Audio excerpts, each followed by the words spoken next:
చాలా మందికి కడుపు నొప్పి ఎక్కువగా వచ్చినప్పుడు దాన్ని గ్యాస్ అనో ఇండైజెషన్ అనో దీన్ని నెగ్లెక్ట్ అయితే చేసేస్తూ ఉంటారు.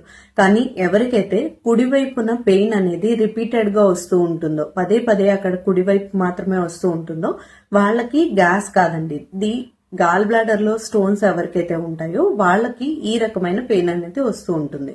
సో మీరు నెగ్లెక్ట్ చేయకుండా వెంటనే డాక్టర్ని అయితే కన్సల్ట్ చేయాలి. మరి ఎవరిలో ఎక్కువగా వస్తుంది ఇది అంటే, ఎక్కువ బరువు ఉన్న వాళ్ళు, ఉండాల్సిన బరువు కన్నా అధికంగా బరువు ఉన్న వాళ్ళు, అంటే ఒబేసిటీ ఉన్న వాళ్ళలో.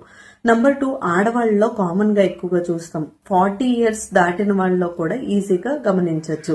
నంబర్ 3, హార్మోనల్ టాబ్లెట్లు ఎవరైతే తీసుకుంటారో, for example irregular periods, PCOD, ఈ కారణాల కోసం హార్మోనల్ పిల్స్ అయితే తీసుకుంటూ ఉంటారు కదా. ఈ హార్మోనల్ పిల్స్ ఎవరైతే వాడుతూ ఉంటారో వాళ్ళలో కూడా ఈ రకమైన చేంజెస్ ని చూస్తాం.